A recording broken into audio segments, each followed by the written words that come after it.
I Love Lucy, a program revolutionizing television, made Lucille Ball and Desi Arnaz famous. However, the cast's extraordinarily high smoking habits were an unexpected fact many fans have missed under the hilarity and classic moments. Was it a product of the times, or was another factor at play? The truth behind the smoke clouds turned out to be more about business, branding, and large contracts than personal preference. What made smokes practically a character on the show?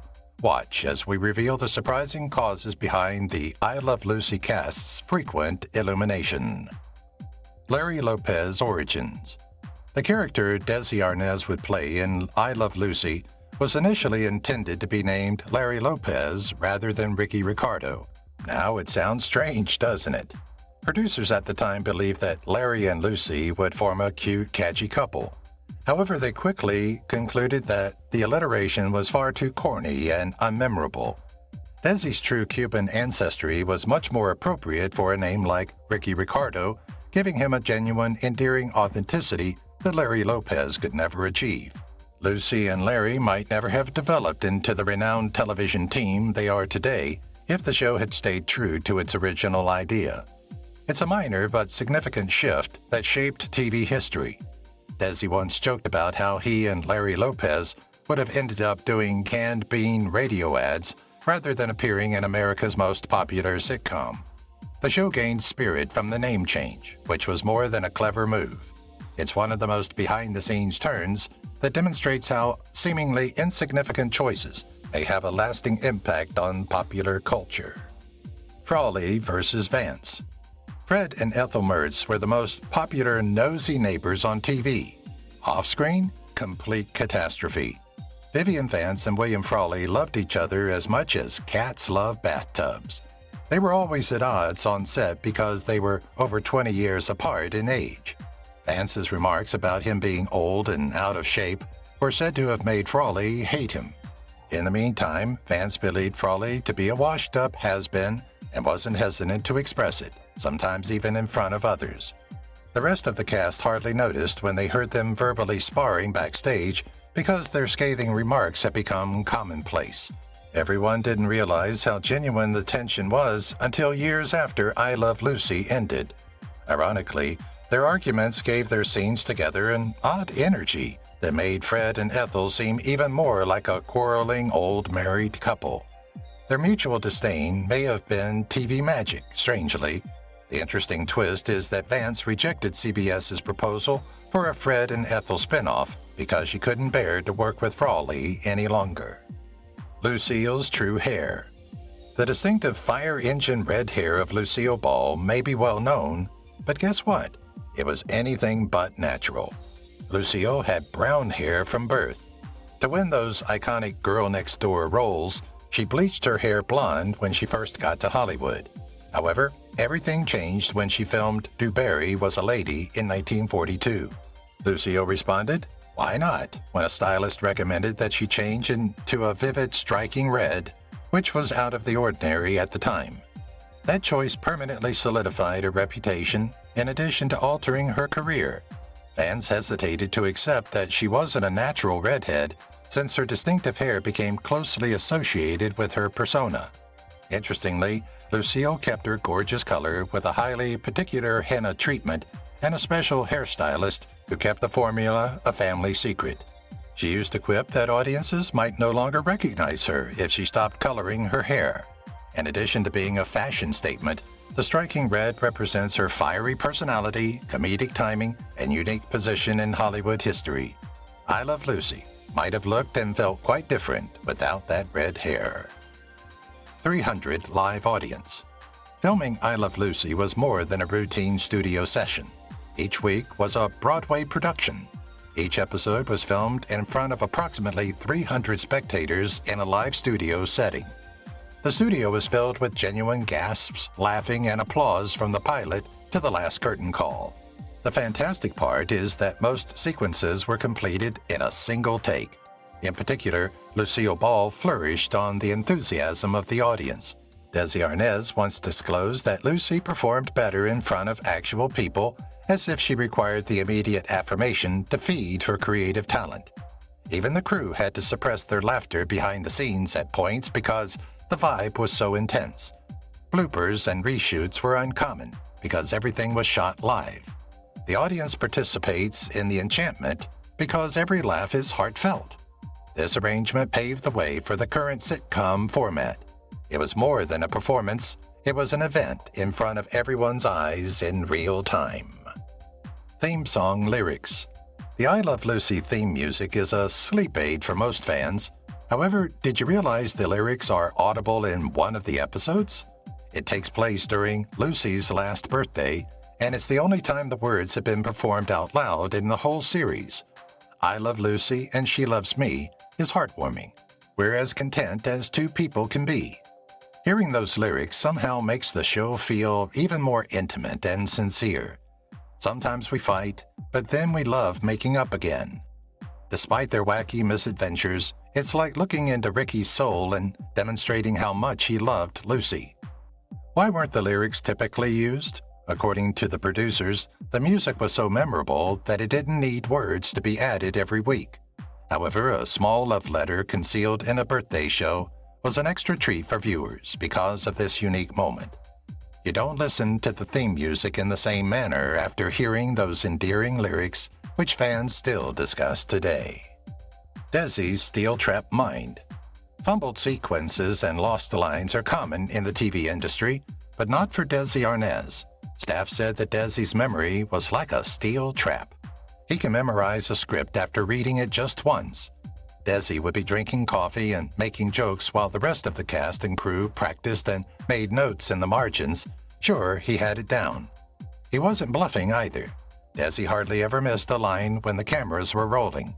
In addition to saving time on set, his keen recollection improved the show's tempo and maintained the authenticity of sequences. Desi's recall abilities sped up production to the point where many episodes were completed ahead of time, which is uncommon in the heyday of television. Unsurprisingly, he rose to become the show's star and one of its top producers. Beneath that laid-back smile was a mind capable of revolutionizing TV history, organizing intricate production schedules, and memorizing scripts simultaneously. Grape scene danger. One of I Love Lucy's most memorable moments almost ended tragically. Do you recall the amusing scene from Lucy's Italian movie where they stomped grapes? Lucille Ball nearly lost her life as a result. While acting and giggling, Lucy unintentionally took a large amount of grape mush after slipping on it during filming.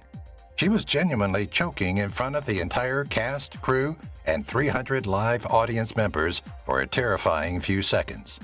But until the cameras stopped filming, no one noticed anything was amiss since Lucy remained entirely in character. When crew members arrived to assist, they could remove the grape in time. How professional.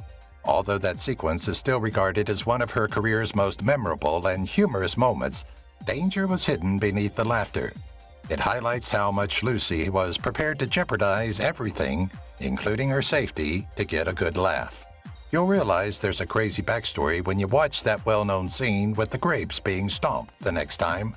Comedy gold usually comes with a few bruises, and Lucy's was a near calamity. Lucille Ball's TV Guide Domination. Guess who was on the cover of TV Guide when it first appeared on newsstands in 1953? Lucille Ball herself solidified her status as a television royalty. However, that was only the start. Ball made an incredible 39 appearances on TV Guide covers over the years, more than any other celebrity in history. She wasn't just lucky to be the most popular redhead on TV. Ball contributed to the development of the modern sitcom by popularizing techniques like live audience laughing and multi-camera setup. Her fame was so great that networks recognized comedy could take over primetime. Her wide-eyed looks, humorous timing, and indisputable chemistry with Desi Arnaz won many fans. I Love Lucy even broke records by being the first program to finish at the top of the charts. Ball's image came to represent television, characterizing a period of American popular culture. Despite TV executives' best efforts to replicate her magic formula, few could equal her charm and intelligence. Ball's legacy remains evident decades later. She is undoubtedly the first lady of television humor and the queen of reruns. When it came to life, TV wore Lucille Ball's dazzling crimson smile. Vitamita Vegeman's secret ingredient. Lucy selling Vitamita Vegeman and getting comically inebriated with each try was one of the most memorable scenes in I Love Lucy history. Fans thought Lucille Ball was drinking booze for a hilarious effect, but she was drinking apple pectin, a thick, viscous material used to make jams. Filming the scene was difficult because of the many takes and syrupy texture, even if the ingredients aren't alcoholic. Ball subsequently admitted that she detested filming it, yet paradoxically, it was one of her most well-known performances. The scene was brilliant not only because of Ball's timing, but also because of how convincingly she captured a gradual decline into joyous drunkenness without missing a beat. Audiences were howling at her exaggerated slurring, her well-known mispronunciation of Vitamita Vegeman, and her desperate attempt to finish the ad content. Even stranger is that Lucille didn't think it humorous until years later, when she eventually saw it from the audience's viewpoint. A true comic genius's ability to provide a performance so authentic that even their most critical audience members finally have to laugh with the rest of the world makes them so amazing. The real Fred and Ethel. The charming but frequently sour neighbors of the Ricardos, Fred and Ethel Mertz, were more than just made-up characters. They were homages to Lucille Ball's loved ones. Ball's brother, Fred Ball, was named Fred in honor of their grandfather. In the meantime, Ethel was taken from Broadway icon and Ball's close friend, Ethel Merman. In a charming turn of events, Vance, who played Ethel Mertz, had understudied for Ethel Merman in her early theater career. The characters' names gained further familiarity and affection due to this link. The way that Ball, even without realizing, weaves actual aspects of her life into the show's plot is almost beautiful. In Ball's world, the interplay between Fred and Ethel, half-devoted friendship, part-friendly squabbling, mirrored actual relationships. On screen, the Mertzes were the Ricardos' constant companions, but their real-life inspirations enhanced authenticity behind the scenes. I Love Lucy felt like a genuine slice of life because of its unique combination of humorous genius and heartfelt homage. Unsurprisingly, the characters endured throughout sitcom history and became as adored as Lucy and Ricky. William Frawley's line trouble. Although William Frawley's portrayal of the irascible Fred Mertz was unforgettable, the actor was notoriously bad at delivering his lines. Frawley was an experienced vaudeville performer accustomed to more improvisational and looser writing. His old tendencies collided with I Love Lucy's precise scheduling and delivery demands. He frequently became so frustrated that he would physically tear pages out of the script and complain that he had too much to say. Frawley's habitual drinking, which periodically interfered with his performance, made things more difficult. Amazingly, despite these obstacles, he hardly ever missed a tape and gained a reputation for dependability when it mattered most. Some insiders even thought that his annoyance made Fred Mertz seem even more realistic by contributing to his sullen, jaded demeanor. According to reports, Desi Arnaz and Lucille Ball put up with his eccentricities because they realized they had gold with Frawley's performance. His genuine portrayal of the grumpy neighbor became so well known that few viewers knew the difficulties behind the scenes. Frawley demonstrated in each episode that sometimes the best performances result in the most difficult personal struggles. Lucy's everlasting legacy. I Love Lucy didn't simply disappear when it ended in 1957. It did so as America's top-rated program. Decades later, Lucy's legacy is still strong. With 40 million viewers annually, I Love Lucy continues to be one of the most popular shows in syndication. It continues to captivate generations that weren't even born when it debuted, airing in more than 80 countries worldwide. Merchandise with Lucy's trademark red locks, wide-eyed antics, and iconic words like, "Lucy, you got some splaining to do," keep flying off the shelves. I Love Lucy is a vibrant, breathing force in the pop culture globe, not only a relic. From Friends to The Big Bang Theory, the show's innovative spirit inspired several sitcoms that came after. Beyond the jokes, Ball and Arnaz's behind-the-scenes real-life endeavors, such as starting Desilu Productions, changed the TV business. Without Lucy, Star Trek, Mission Impossible, and most definitely the modern sitcom as we know it might not exist. In addition to being America's favorite hilarious woman, she was a bold pioneer of television who will always be remembered for her contributions to entertainment. Lucy's mom's ad-libs. Those who have seen I Love Lucy and heard the perfectly timed "uh-oh" off camera, you weren't fooling yourself. Lucille Ball's mother, Dee Dee Ball, who was at every show's taping, made that cute impromptu squeak. Even the producers could not anticipate the genuine crowd participation that Dee Dee's affectionate yet sincere responses brought. Indeed, Glenn, the show's sound producer, adored her "uh-oh" so much that he utilized the soundbite again in subsequent TV shows, leaving a peculiar little legacy in its own right. Lucille thought that Dee Dee's support was her lucky charm. Therefore, she insisted that her mother attend every taping. And it was successful. Dee Dee's gasps, giggles, and that well-known "uh-oh" became an unofficial component of the excitement of the live performance. I Love Lucy had that magic, a little crazy, spontaneous, and endearing. It was uncommon for television viewers to feel so connected to a production. By the way, the next time you hear the adorable "uh-oh," just smile when Lucy goes on one of her ridiculous adventures. It's a genuine moment from a real mother supporting her kid on the most significant stage in television. Pay cut for quality. Lucille Ball and Desi Arnaz took a risk when they accepted a wage cut when I Love Lucy's filming finished. Their insistence that the show be filmed using the best film stock available then was the reason, not studio pressure or a lack of faith in their vision. Most sitcoms from that era were recorded with subpar kinescope footage, shot live, and inexpensively maintained. Ball and Arnaz, however, were hopeful that I Love Lucy would last much beyond its initial run. They were rewarded for their devotion.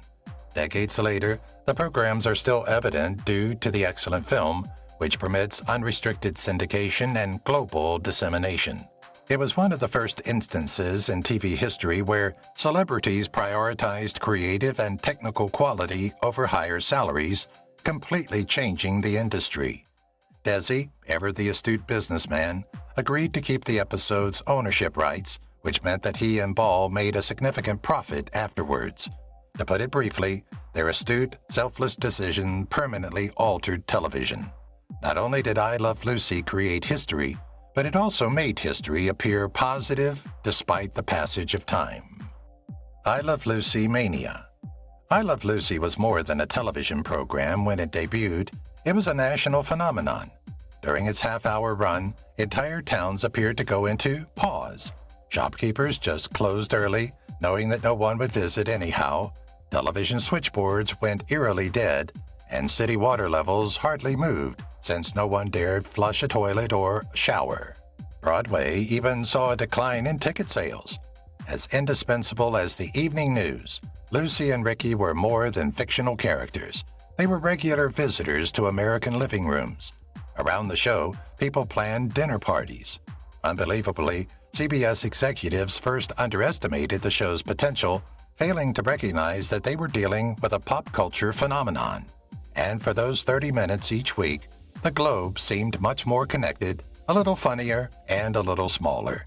It's even a common joke that President Eisenhower once centered a significant speech around an episode of I Love Lucy. It was close to the truth. Lucy Ricardo was winning America's heart at a time when everyone needed a good laugh, not just stealing chocolate off of a conveyor belt. Ball and Arnaz's bold gamble. Desi Arnaz and Lucille Ball were TV revolutionaries, not merely TV pioneers.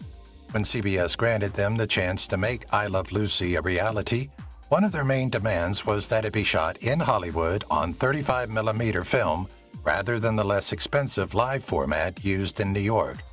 When CBS objected to the exorbitant expenses, Lucy and Desi took a historic step. They consented to reduce their pay in exchange for something unprecedented: the show's ownership rights. Desilu Productions, an empire that went on to create blockbusters like Star Trek and Mission Impossible, was founded due to that choice. Their initial $40 million profit from the deal would be worth a staggering $256 million by today's standards. Instead of the grainy recordings typical of early TV, I Love Lucy was kept in perfect quality for generations due to their risk. In addition to creating a commercial standard, the pair permanently altered the entertainment industry. It's safe to argue that your favorite TV series might not even be around today without that bold choice. In addition to being celebrities, Lucy and Desi were trailblazing business people who were decades ahead of their time. Tobacco sponsorship. Smoking wasn't only a pastime during the early years of I Love Lucy. It was almost a prerequisite of the job. One of the largest tobacco companies at the time, Philip Morris, generously financed the program. Their impact was evident everywhere. A giant cutout of the company's bellboy emblem joyously yelled, "Call for Philip Morris," to welcome the audience. Due to their substantial financial resources, the firm had significant creative control over the program and requested that Ricky and Lucy smoke on camera. More intriguingly, Philip Morris attempted to integrate smoking into the very fabric of American daily life by marketing cigarettes as a decadent dessert to be consumed after a meal. This resulted in a purposeful merging of fact and fantasy in I Love Lucy, making it seem normal for adored people always to glow up. In addition to influencing how viewers viewed the characters, this marketing campaign solidified Smokey's glitzy reputation in Hollywood. The actors' smoking was a strategy to increase sales and brand loyalty, not merely for show. A Dream for Lumbard. Success was nothing new to Lucille Ball. Even before television, she had a successful film career. However, she wasn't sure that switching to the little screen was a good idea. One vivid, unforgettable dream changed all of that. One night, according to Ball, she saw her good friend Carole Lombard, the comic genius who had sadly died in 1942. Ball, who greatly respected Lombard, felt like she had been given a cosmic green light when Lombard encouraged her in the dream, saying, "Take a chance, honey. It's going to be a big thing." She agreed to television because she believed in that dream. The outcome? I Love Lucy was historic, not simply popular. Even more intriguing is that Lombard pioneered screwball humor, making her support seem poetically ideal. Lucy would still be a Hollywood star if she hadn't had that dream, and the heyday of TV comedy might have looked very different.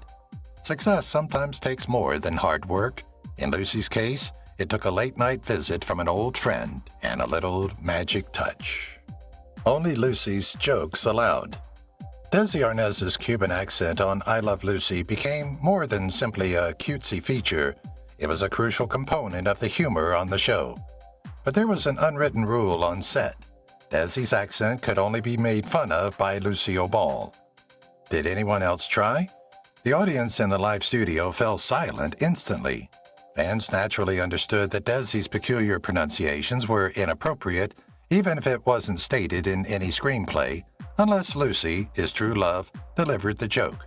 Audiences immediately recognized the realism that their real-life chemistry brought. Desi, a proud Cuban American, had a terrific sense of humor, but the jokes had to be spoken by someone who loved him, not by strangers. It displayed a kind of respect uncommon in television at the time.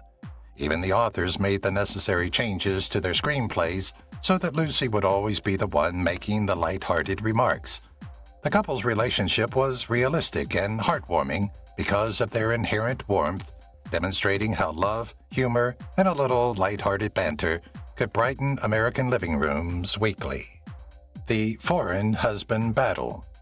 Lucille Ball was battling for love, not merely for a part. Lucy was adamant that Desi Arnaz, her real-life husband, play her on-screen spouse when CBS proposed making her popular radio show, My Favorite Husband, into a television series. CBS executives objected, questioning if American viewers would be interested in a fiery redhead married to a thick-spoken Cuban bandleader. They believed it to be too much to ask.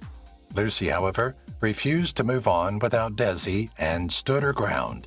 Ironically, audiences immediately loved the Ricardos, demonstrating that love is universal. CBS was unaware that they nearly lost out on one of the most famous couples on television by attempting to avoid Desis. Their bond, which was based on genuine chemistry, humor, and a few setbacks, gave the program a genuineness that no casting director could replicate. I Love Lucy proved that love tales were far richer and more colorful than anyone had ever dreamed, normalizing interracial relationships for millions and making them the gold standard for partnerships. Yankees before scripts. The actor who played Fred Mertz, William Frawley, had two passions, acting as well as baseball, specifically the Yankees of New York. He was so devoted to the Bronx Bombers that he demanded a special provision in his I Love Lucy contract that would allow him to postpone filming to attend the games if the Yankees advanced to the World Series. And with the Yankees dominating the 1950s, Frawley used that clause almost annually. It's amazing how the production crew accommodated his absences by changing the filming dates to honor Frawley's commitment to his crew. It is practically unimaginable in today's entertainment industry when actors must balance strict, non-negotiable filming commitments. However, on the set of I Love Lucy, it was simply another illustration of how the pandemonium behind the scenes frequently fed the magic on screen. Nothing was more important to Frawley than a Yankees victory, despite his iconic portrayal of Fred as a grouchy but endearing character.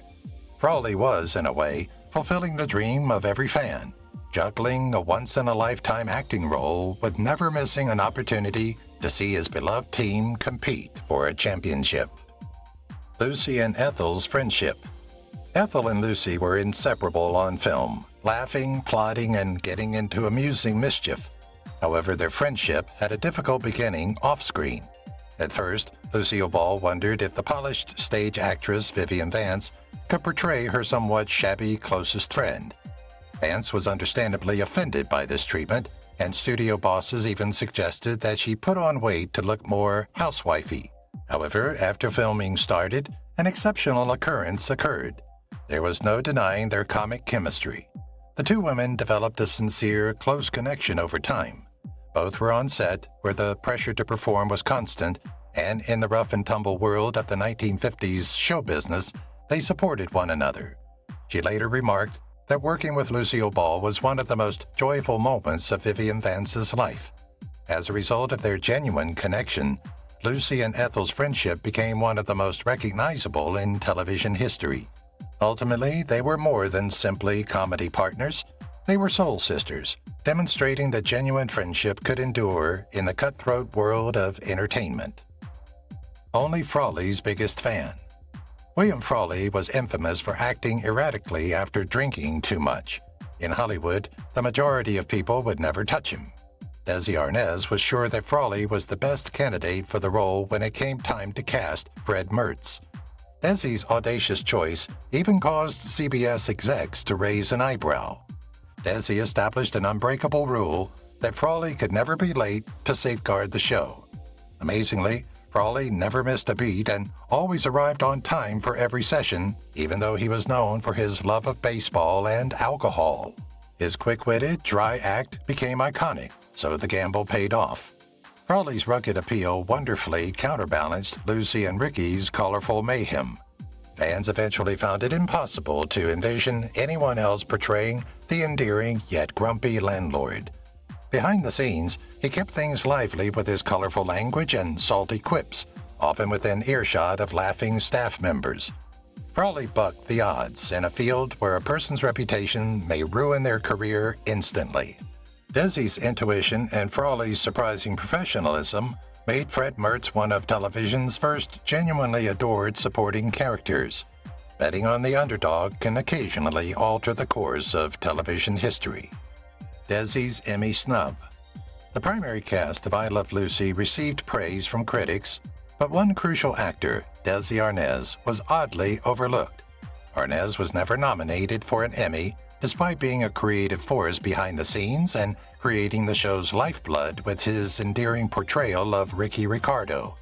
Although he never won, William Frawley had 5 nominations for his portrayal of Fred Mertz. Lucille Ball became an awards powerhouse with 4 wins out of an incredible 13 nominations, and Vance, in her role as Ethel, won an Emmy. Desis was more than just an actor. He essentially created the multi-camera sitcom format that is still in use today. Despite revolutionizing television production, he was consistently disregarded by prize committees. Ironically, the man who orchestrated much of the show's success never received the golden trophy that many believed he had already deserved. While Arnez's admirers now contend that his lasting impact on television history was his valid reward, the snub still hurts. I Love Lucy wouldn't have become as popular as it did without Desis. History occasionally ensures that the most significant errors made during awards season are fixed. The phone number shuffle. The constantly shifting phone numbers were an amusing but annoying behind-the-scenes aspect of I Love Lucy. Writers had assigned the Ricardos a standard number in early episodes without giving it much thought. However, genuine persons with those numbers soon began receiving hundreds of calls daily from devoted followers. To prevent more irate complaints, the showrunners had to change the Ricardos' number twice quickly. The mertzes situation became even more bizarre as their number fluctuated 4 times throughout the series. We now assume that shows employ 555 prefixes to avoid actual conflicts, but there was no such norm in the past. Imagine answering your rotary phone in 1950s America and hearing a voice exclaim excitedly, "Is Lucy there?" Although it's humorous now, it gave people terrible headaches back then. One of the most bizarre off-screen stories of the show was the telephone incident. Eventually, producers mastered the art of verifying phone numbers before each new screenplay. Even though it began nationwide with many perplexed telephone operators, I Love Lucy helped pioneer modern television production standards. Bonuses for big laughs. In addition to being a television pioneer, I Love Lucy was adept at hilariously inspiring its cast. One cherished custom was the silver dollar bonus, which awarded an actor a sparkling silver dollar after a scene each time they caused the live audience to erupt in unprompted applause. Although it may seem absurd now, the cast came to value those silver dollars as a reward.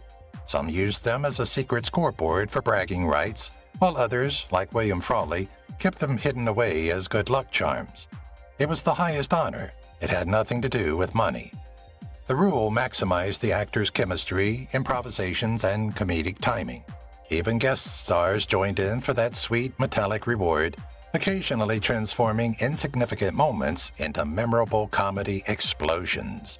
Thanks to this lighthearted technique, every production had a lively atmosphere, ensuring the chuckles viewers heard at home were as authentic as possible.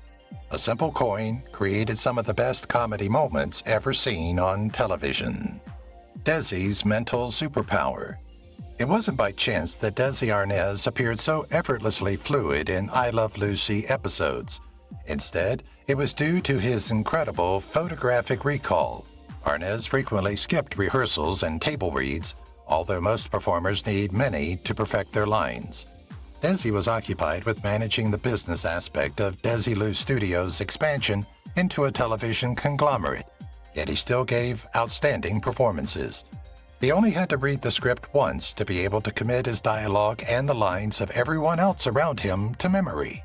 He grew so skilled at it that he occasionally corrected other performers' ad-libs or missed cues without deviating from his role. On set, his ability to think quickly became a secret weapon that kept everything moving smoothly, even when live audiences were present. Despite Desis' jokes about being too busy for rehearsals, there was nothing but creativity hidden beneath the humor. Thanks to his photographic recall, he could effortlessly manage the tough realms of performance and business. It demonstrates how Arnaz was more than a likable TV personality. He was a once-in-a-generation brain that ensured I Love Lucy ran smoothly. Expecting a whole new era. Television history was created when Lucille Ball's pregnancy with her second child was included in I Love Lucy, but not before some cultural acrobatics. It was deemed too risque at the time to use the word pregnant on television. Networks were concerned that viewers would find it offensive or obscene. CBS, therefore, ruled that the show could only use the word expecting. They even put together a special panel consisting of a rabbi, a priest, and a minister to go over every line in every script about Lucy's pregnancy. Yes, every joke and circumstance was approved by a genuine interfaith team. Although it sounds like a comedy in and of itself, it was severe at the time. Ironically, I Love Lucy made history despite all the concerns regarding profanity. Lucy Ricardo's pregnancy was one of the first instances of a significant TV character going through such a life-altering experience on television. Record numbers of viewers tuned in to see her trip because they adored it. Back then, simply displaying a baby bump altered the rules forever and opened the door for generations of more daring storytelling. In contrast, today's TV series delves into every aspect of the human experience. The birth of reruns. In addition to making headlines, Lucille Ball's real-life pregnancy also gave rise to a whole television custom, the rerun. Lucille needed time to recuperate after giving birth to Desi Arnaz Jr. before returning to the demanding production schedule. Ever the imaginative entrepreneur, Desi Arnaz came up with an odd suggestion for CBS. Why not rerun the most significant episodes they already had, rather than release fresh ones immediately? At first, the network was dubious since, in those days, it was thought that a TV program would never be shown again after it aired. Desi persuaded them that viewers would be happy to re-watch beloved episodes. The risk paid off. In addition to the rerun's outstanding ratings performance, the strategy gave television networks a new source of income. Reruns are now a significant source of revenue for the TV industry, bringing in billions of dollars a year. However, it all began when a resourceful husband figured out how to give his wife time to recuperate and rest after giving birth. Generations of TV viewers could revisit their favorite moments because of Desi's innovative thinking, and networks learned they could make excellent programming into gold again and again.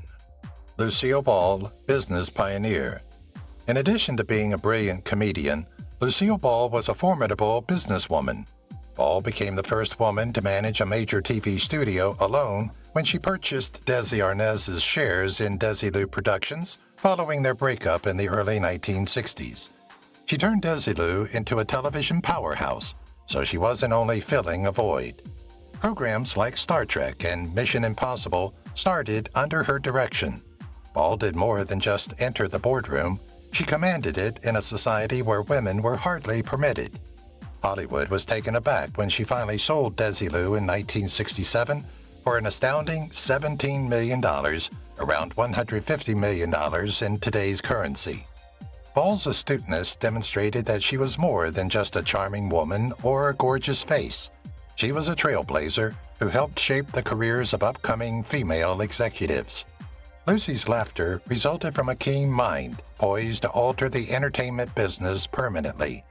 Without Lucille Ball's bravery and commercial sense, television history might have turned out much differently. Lucille Ball's stage name. Like many young aspirational actors, Lucille Ball tried reinvention before she became well-known. To increase her chances of landing a Broadway role, Ball changed her name to Diana Belmont. The moniker was modeled by the glitzy Belmont Stakes racecourse in New York and was meant to make her seem more sophisticated and mysterious. However, even with the posh moniker, early success didn't come her way. The name and the facade were not convincing to casting directors. The world didn't need a polished Diana Belmont impersonator. Instead, they wanted the real Lucille Ball, who was eccentric, colorful, and completely original. She eventually abandoned the alias and adopted her true identity, beginning a career surpassing most of her peers. Ironically, Lucille Ball would become one of entertainment history's most well-known and adored names. It just goes to prove that sometimes you may be your best brand. It's just you. Would we have ever had the Lucy we know and love if she had stayed with Diana Belmont? No ad-libbing, ever. Behind the scenes, I Love Lucy operated like a Swiss watch despite the crazy mayhem on show. Every chuckle, gaffe, and even Lucy's most amusing blunders were well planned. Lucille Ball once stated unequivocally, "We never ad-libbed." We never ad-libbed on the set when we were putting it together. It was there. Every slurred phrase and hiccup was prearranged, even in unpredictable situations, such as her famous Vita Mita Vegemin commercial scene. Ball used cue cards extensively to ensure continuity during several takes and ensure nothing was missed. The cast's ability to make such well-planned scenes seem impromptu is credited to their expertise. The comedy in I Love Lucy feels snappy rather than sloppy, partly due to Ball's discipline for accuracy.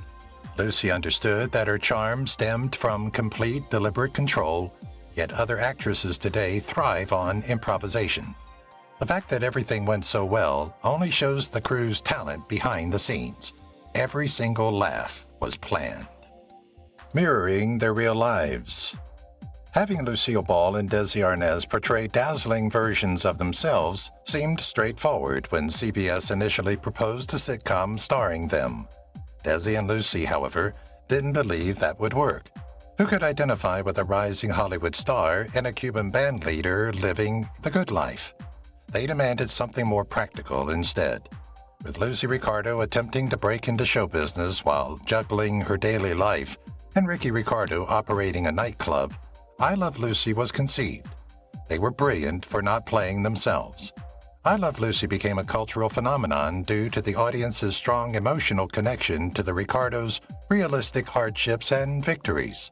Although there were tidbits of their real lives mixed in, much as Desi's musical prowess and Lucy's passion for performing, the Ricardos came across as real neighbors rather than faraway celebrities. It's incredible to consider how close we came to obtaining a show about Lucy and Desi, Hollywood royalty. Instead, we were given one of the most cherished sitcoms ever, and the reason for this is that they decided to present a tale about regular individuals with extraordinary hearts. The crazy contracts continue. Behind the scenes, Lucille Ball and Vivian Vance's contracts showed an additional hint of mischief despite their excellent on-screen relationship. Imagine signing an agreement where your performance was evaluated in desserts and second-place punchlines. Ball allegedly made joke contracts that required Vance to gain 5 pounds every week and never get more laughs than Lucy. Even though the jokes were mainly lighthearted, they revealed a more profound truth. Ball aggressively guarded her brand. She wouldn't let her Ethel overshadow her, since she understood that the harmony between the personalities made I Love Lucy so magical. Despite this, Ball and Vance had a close connection off-screen and frequently made fun of the ridiculousness of Hollywood's conceited expectations. The idea of Vivian Vance having a contractual obligation to take a couple of extra pieces of pie makes fans laugh today. The idea that the I Love Lucy set was a place of humor, both scripted and unscripted, and a good deal of friendly banter between lifelong friends is, if anything, further cemented by this. No kids allowed.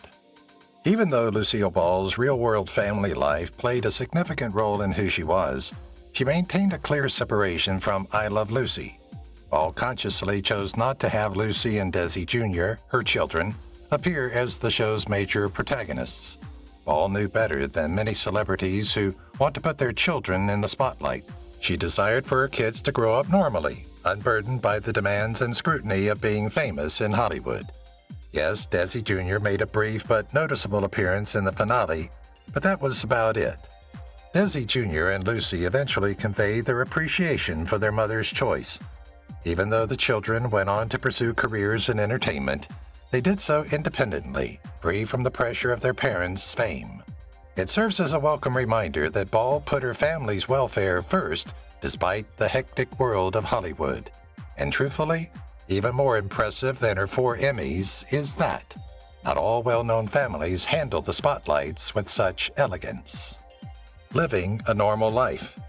Even though she was extremely famous, Lucille Ball lived a modest existence away from the spotlight. Ball enjoyed swimming in her backyard pool, painting, and gardening in her spare time when she wasn't watching television. She wasn't traveling the world or going to crazy parties in Hollywood every night. She liked to take care of her roses or paint landscapes instead. Her accessible character on screen, the everyday woman with huge goals and a dash of mischief, was reflected in this grounded way of living. Ball even joked about how much she enjoyed getting dirt under her fingernails in the garden and wearing worn pants. She was frequently seen by neighbors doing grocery shopping or chit-chatting at neighborhood eateries. Lucy never lost sight of what made her adored by millions, her genuineness even after breaking TV records and creating a production empire. It's touching to know that the woman who brought laughter to millions of people every week could find unadulterated happiness in a peaceful afternoon with her favorite flowers. Lucy's grounded way of living was possibly her biggest defiance in a town that almost requires exaggerated personalities. There's real magic in the world. Lucille Ball was acutely aware of the value of television's magic, particularly for children. Ball demanded that George Reeves, who played Superman in an iconic show episode, not be credited by his real name. Instead, he was called Superman to maintain the dream for young viewers who thought their hero was genuine. George Reeves cheerfully agreed, relishing the moment wholeheartedly. Imagine having wide-open eyes as a child in the 1950s and seeing Superman at Lucy's house without any dull real-world names to ruin the experience. Ball's meticulous attention to detail elevated I Love Lucy above a simple comedy to a fully immersive experience. She realized that creating a universe that audiences of all ages could completely believe in made the show magical, not simply the laughter. It's one of those subtle yet significant details that set I Love Lucy apart from other sitcoms. Ball reminded everyone that the wonder of storytelling mattered just as much, if not more, in an industry that is frequently preoccupied with profit and production timelines. Absent mertzes. It's difficult to envision an episode of I Love Lucy without William Frawley and Vivian Vance, better known as Fred and Ethel Mertz. Surprisingly, both stars missed a few episodes during the show's first season. They didn't appear in the unaired pilot or early favorites like Lucy Plays Cupid and The Young Fans. Nevertheless, they appeared individually in a few first-season episodes, suggesting that the excellent chemistry we eventually learned about hadn't settled in yet. Early contract discussions and schedule issues, rather than a lack of importance, were a contributing factor. However, their presence became practically required after the show caught fire. Could you see Lucy engaging in her crazy plans without Fred's sullen cynicism or Ethel's wide-eyed horror? Despite being supporting characters in theory, the Mertzes soon established themselves as a sitcom mainstay that would serve as the model for all future oddball neighbor pairs. If you missed even one, it would be like missing a vital show component. The problem with ensemble magic is that it can't be replicated once it works. No laugh tracks. The sound of produced laughter is almost like the soundtrack to a famous sitcom. However, I Love Lucy followed its own set of regulations. The program captured genuine laughter from a live studio audience rather than using phony pre-recorded laugh tracks. This choice permanently altered the process of creating sitcoms. Imagine being in the crowd and watching Ricky's ludicrous outbursts or Lucille Ball's well-timed gaffes, and your laughter genuinely becoming part of television history. To get honest reactions, even more difficult situations, such as location filming without an audience, were eventually displayed in front of an audience. The outcome was clear: sincere, infectious laughing that brought the act to life. The spectators at home could sense that no two chuckles were ever precisely the same. Viewers were drawn into the comedy's organic pace rather than being instructed when to laugh. Even now, using an actual audience is still considered the best practice for sitcoms, and it's all because of I Love Lucy, demonstrating once more how timeless genuineness is. Wildcat. Despite Lucille Ball's success in television and movies, Broadway had remained a pipe dream until Wildcat in the 1960s.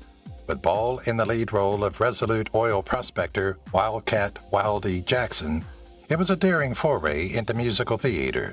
Cy Coleman and Carolyn Lee wrote Wildcat, which was explicitly designed to take advantage of Ball's charisma, sense of humor, and unexpected vocal abilities.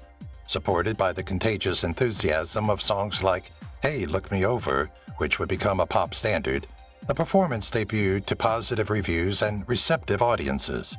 But live theater's harsh requirements proved to be too much. Ball struggled through several performances before retiring due to a viral ailment. After 172 performances, Wildcat closed because it could not exist without its magnetic star. Ball's entry into the musical industry demonstrated her ambition to push herself creatively, even though her Broadway career ended earlier than anticipated. She was never satisfied with merely enjoying her celebrity on television. In some ways, Wildcat embodies Ball's relentless spirit, fearless, humorous, and constantly aiming for something new. Callback. The clever way I Love Lucy honored Lucille Ball's illustrious Hollywood heritage was one of the show's many delights. The episode Lucy and Ethel Buy the Same Dress, in which Lucy and Ethel performed the Cole Porter hit song Friendship, is a prime example. For devoted viewers, this was a witty reference to Ball's performance of the same song in the 1943 movie Du Barry Was a Lady, in which she co-starred with Red Skelton and Gene Kelly. It's an incredible Easter egg that rewards those familiar with Ball's earlier work while presenting a timeless song to a new audience. These kinds of moments demonstrate how intricately written and performed the piece was. Though there was a lot of humor and miscommunication, I Love Lucy was more than that. Ball's personal and professional history was also woven into a beautiful tapestry that gave devoted supporters small winks while ever offending newcomers. Before it was popular, Ball constructed a meta-universe by fusing genuine friendship, star power, and nostalgia into something unique. Summer replacement. Summer TV was a dominant industry before Lucille Ball changed the course of television history. During the off months, networks merely launched new, low-stakes programs. However, Ball's pregnancy during the second season of I Love Lucy presented a challenge to the show's producers. How could they continue to run the show while allowing Ball the time off she needed? Reruns were their groundbreaking response. Rather than launching a new series, CBS started rerunning previous I Love Lucy episodes that summer. The audience adored it. Instead of declining, ratings increased. Reruns were so successful that they practically immediately became the norm in the industry. Here's some interesting trivia. My Little Margie, a program starring Gail Storm that succeeded in carving out a small place for itself in TV history, officially replaced I Love Lucy in the summer of 1952. But to be honest, nothing could match Lucy's antics. Through a bit of ingenuity driven by necessity, viewers discovered that they only needed Lucy getting into trouble again to be entertained, not anything new. Due in large part to a real-life pregnancy that revolutionized television, reruns have shown that great comedy is, in a sense, ageless. Original sponsors. In the early days of television, shows were owned by their sponsors rather than just sponsored. This also applied to I Love Lucy. Philip Morris Cigarettes, Procter & Gamble's Cheer Detergent, and Lilt Home Permanent were among the series' major sponsors when it started in 1951. Philip Morris particularly influenced the show's content and product placement. Do you recall the smokes always hanging from Ricky Ricardo's fingers? That was part of the sponsorship agreement, not just a creative decision. Additionally, during commercial breaks, actors frequently endorsed the items in character, which hilariously conflates advertising with fiction. Modern viewers find how firmly ingrained the sponsors were fascinating and somewhat shocking. Back then, companies essentially resided inside the show, unlike today, when advertisements could appear between scenes. The marketing drive never forced felt because of Ball, Arnaz, and the entire cast's magnetism. I Love Lucy's ability to make even the most corporate demands appear endearing, as demonstrated by how selling cigarettes or detergent somehow became a part of the fun. The Woman of Many Faces. At age 3, Maryjane Croft was more than simply a well-known character from I Love Lucy. Croft's remarkable range is demonstrated by the way she brought Betty Ramsey, Evelyn Bigsby, and Cynthia Harcourt to life without ever confounding audiences. Her ability to transition fluidly between personalities became a part of the program's charm. Croft was as endearing and witty as her characters off-screen, and co-stars frequently complimented her rapid improvisational abilities. Following her success on I Love Lucy, Croft continued working with Lucille Ball on The Lucy Show and Here's Lucy, further solidifying her reputation as a reliable part of the Lucy universe. Incredibly, audiences in those days lacked immediate replays and binge-watching, yet Croft was able to create performances that were so distinctive that viewers recognized her right away. Maryjane Croft was instrumental in defining the qualities of a trustworthy sitcom character actor. Her performances gained depth from her behind-the-scenes friendships, making each line more genuine. I Love Lucy might not have had as much of its vivid texture without Croft's captivating performances. She was a woman with many faces, and each one was unique. Disco Lucy. Lucy's soul returned to the scene long after I Love Lucy's black and white splendor had vanished from the airways.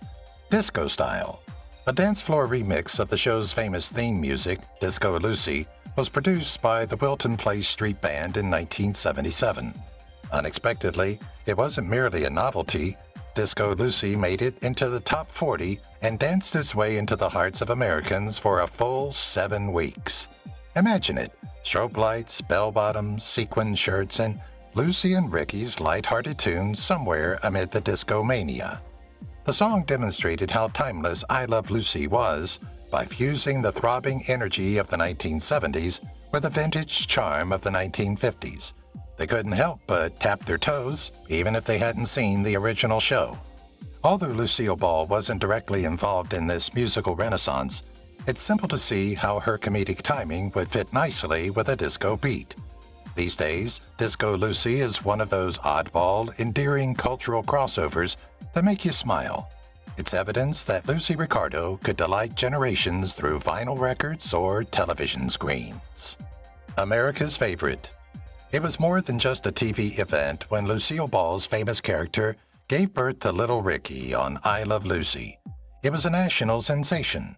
With an astounding 44 million viewers, the 1953 episode, Lucy Goes to the Hospital, eclipsed President Eisenhower's inauguration by over 15 million. Consider this: the real leader of the free world was not as interesting to Americans as a fictional birth. That was the extent to which I Love Lucy had permeated American society.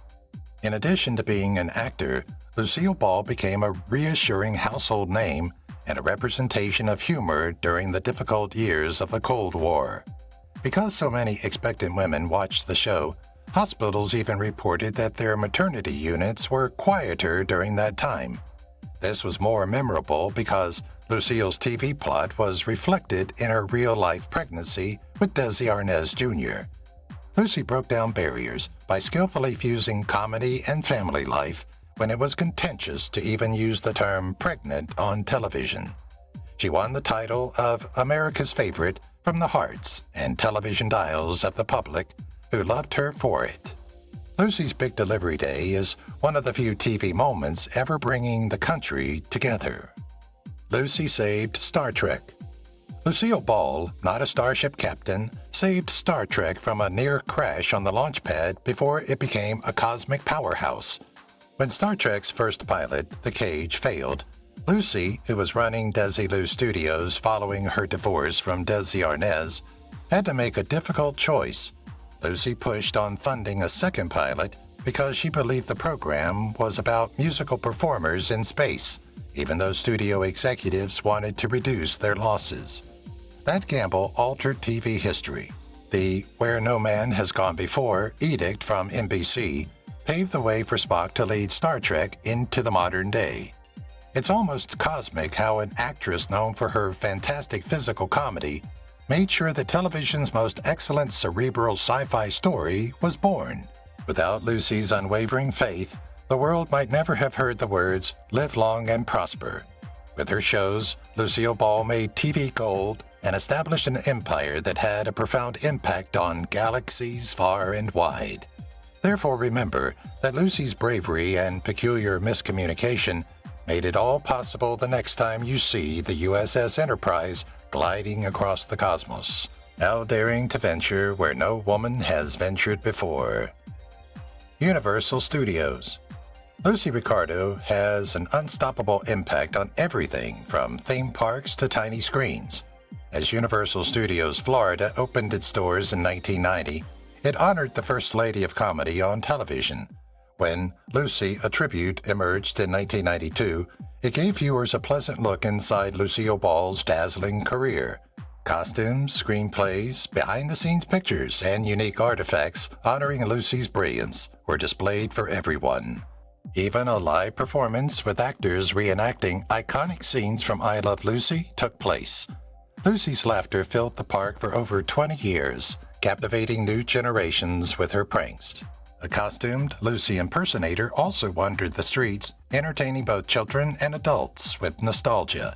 Even though Lucy, a Tribute, tragically ended in 2015, its influence endures among admirers who loved witnessing their red-headed hero in a vibrant celebration. Even now, during special occasions, Universal still sporadically scatters Lucy-themed appearances throughout the park.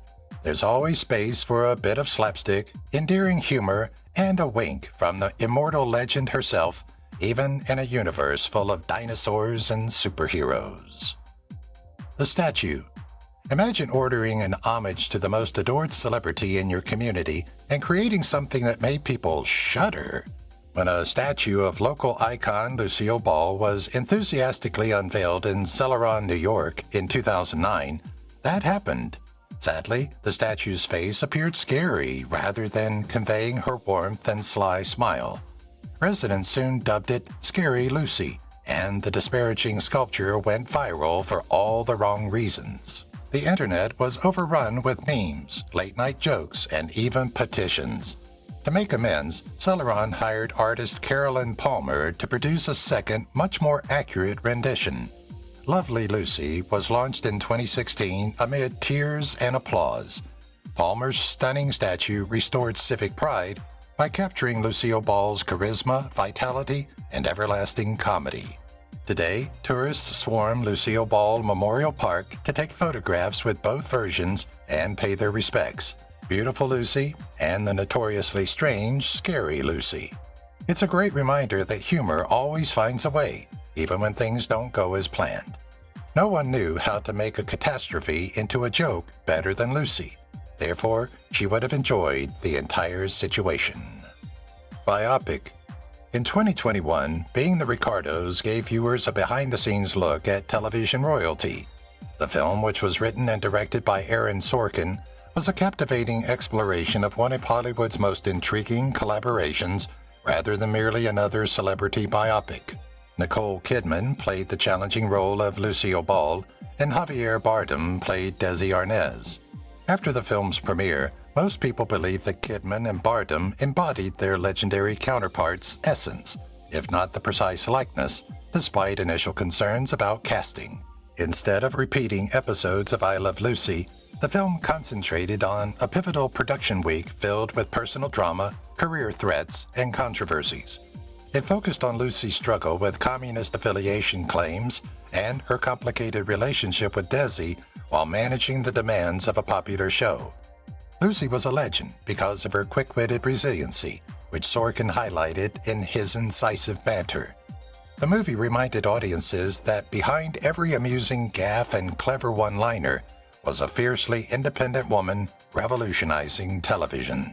Being the Ricardos opened my eyes and was more than a nostalgic experience. Legacy. I Love Lucy is one of the few television programs deeply ingrained into American society. It has been an unchallenged giant of television history since its debut in 1951. Critics frequently cite it as the model for American comedy and The Honeymooners. However, Lucy was revolutionary rather than merely influential. It invented modern methods such as live studio audiences and multi-camera setups. Reruns, now common on television, started because of I Love Lucy's enduring appeal. In addition to breaking down barriers for women in entertainment, Lucille Ball's brilliant comedy changed what television could be.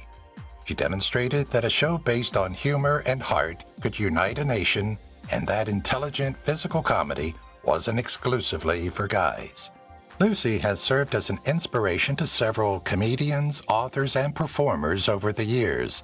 The famous chocolate factory scenario or the grape stomping incident can make fresh viewers laugh aloud even after 7 decades. I Love Lucy altered the world in addition to providing entertainment. And really, is there a finer legacy than that? If you've watched the video till here, that means you've enjoyed the video. Subscribe. Don't forget to turn on the notifications bell icon